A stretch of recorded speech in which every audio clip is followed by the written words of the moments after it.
not just in one context, but in, forest landscapes across the country. So some of the content is regional dependent. Many women right off the bat want to know how to go about confronting invasive plants on their properties, for example. So that's going to be region specific, but many of the themes are pretty constant for women across the country.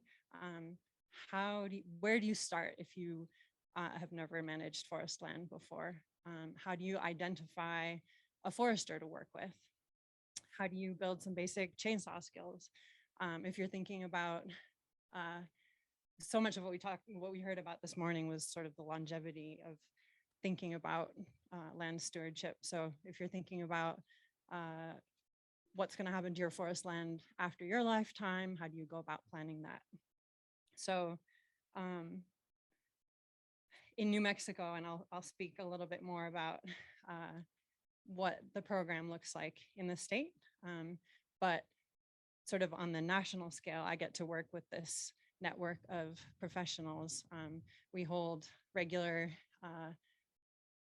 national calls every couple of months, which serve as sort of a peer learning platform where we can share ideas, encourage each other, ask questions, share conundrums, new approaches, and in general, just offer mutual support to each other in this sort of shared mission to support and empower women land stewards. So to bring it back to the context of New Mexico and working lands, for those of us who work with landowners and members of the public, a big part of reaching a target audience is tailoring your messaging to that audience, and so working with the female landowner audience is just one other subset of that. And with the Women Owning Woodlands program, a big part of our approach is building community. And so if we do a field tour or an event out in the woods, we'll often pair it with a potluck lunch, just to sort of get provide that opportunity for women to connect with each other and with like-minded professionals.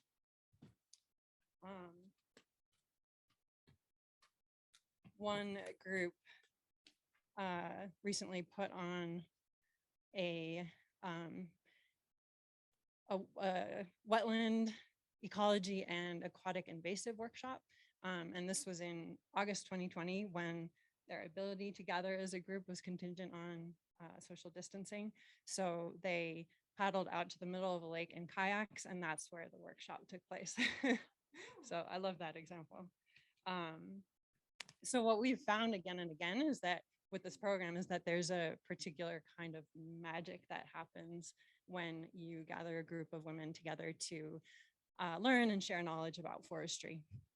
You can kind of feel it right off the bat. There's a sense of camaraderie and enthusiasm, and folks aren't afraid to ask questions, and they show up with a lot of curiosity about each other's lives and land.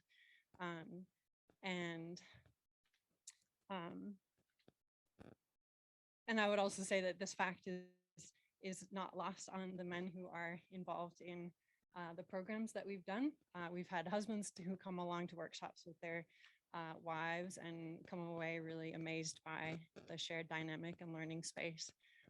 And at a recent women's chainsaw safety workshop that we put on in Maine, one of the 3 instructors was male, and coming into the space, he was very sensitive to the group that he was teaching and his role as a teacher.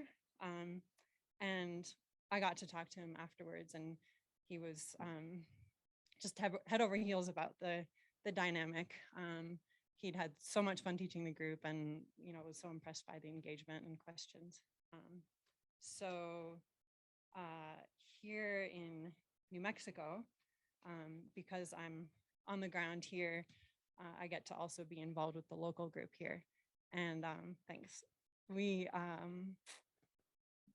relatively new, but we're growing, and we started out in the Chama area because that's where we had sort of a critical mass of interested landowners. And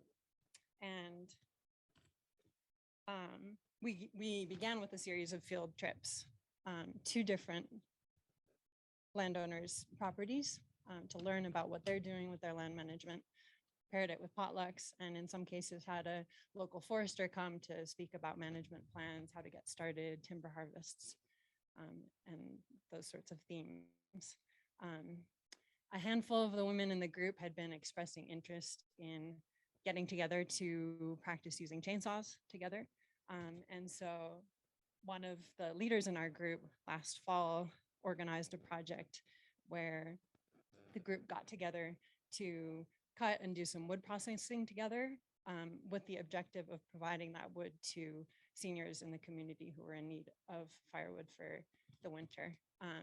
And so just one other really cool puzzle piece that fit in that initiative was that one of the women who's part of the group, one of the landowners, offered for us to take the wood from her property from an ongoing beetle kill thinning project. So there were a lot of factors sort of working together to help make that project successful.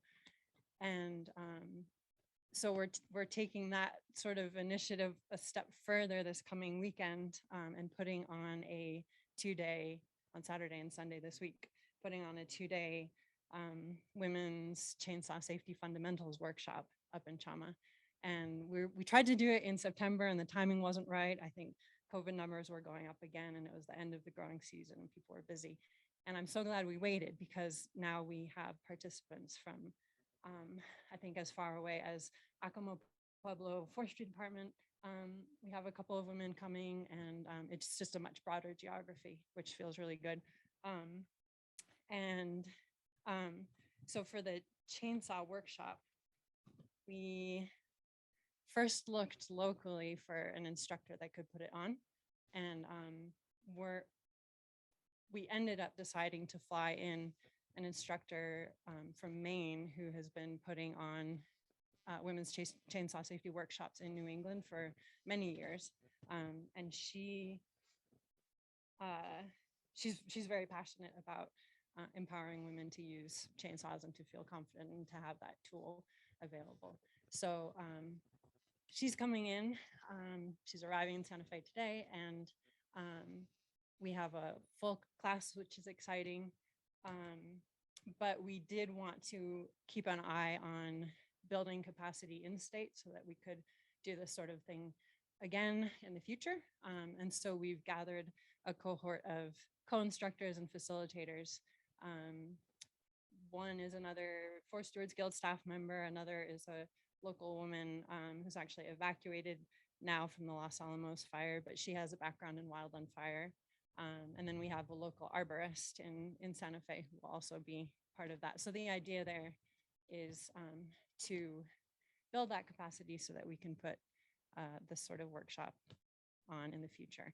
And through my work with other programs at the Guild, I've become aware, and maybe some of you have come up against this, that in New Mexico, unless you're in a forestry profession as a contractor, forest thinning, that sort of thing, or in wildland fire, it can be difficult to find opportunities to build chainsaw proficiency. So there's S212 on the fire side, and there's the New Mexico Forest Industry Association has a 3-day course, which can be a lot if you're a landowner just wanting to make your property a little bit more resilient in the face of potential wildfire.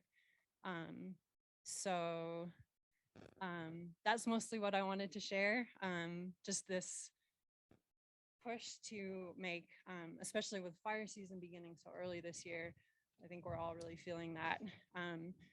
So making a push to extend that sort of tool and proficiency to landowners who the impetus is really on them to get out and do, tree thinning to make their property a little bit more resilient. So I think that's it. Am I on time? Thanks so much. Gotta wait 5 seconds. Thank you so much. We do have 5 minutes for a Q&A. CJ is going to facilitate that, so I'm going to hand this off. Thank you. But I'm going to go right to Lawrence. Yes, I just had a couple of questions. I don't know. Do you work like in some of the neighborhoods, like in Santa Fe? I live out in Sunlit Hills, which is in the Pinon Juniper area, and we have a lot of beetle kill out there. And my wife has me out there with the chainsaw all the time, and I'd like to have her out there sometimes too. But yeah, if you do, Is she free this weekend for our workshop? I'd have to look at her schedule. She works for the Santa Fe Community College, but anyway, that, and then I also work with Western Landowners Alliance and the National Latino Farmers and Ranchers, but Western Landowners Alliance has the Women in Ranching program. Are you familiar with that at all? I'm not, but I would love to catch you aside and hear a little bit more. Yeah. So anyway, do you do some of the workshops? It's not just out in the rural areas like in Chama, but would you do something like that in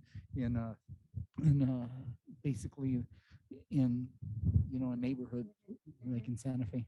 Yeah, I would love to talk with you a little bit more. So the program that I shared is just one of the programs that we have, but we work a lot in the Santa Fe area with the Greater Santa Fe Fireshed Association. And so through that and through Fire Adapted Communities New Mexico, we work a lot with landowners in the more metropolitan area to also do that sort of. We don't do biochar, no, but I know someone who does. Other questions?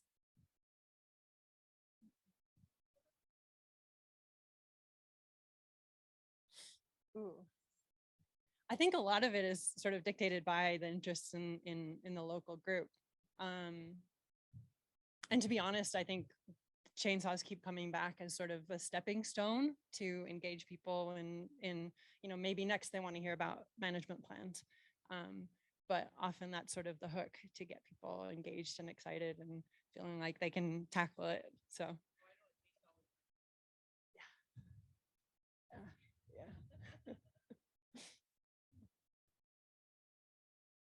Awesome. Thank you, Leonora. That was you. wonderful. And I recently became a woman-owned forest steward, and it has been great talking with you. Thank you for that.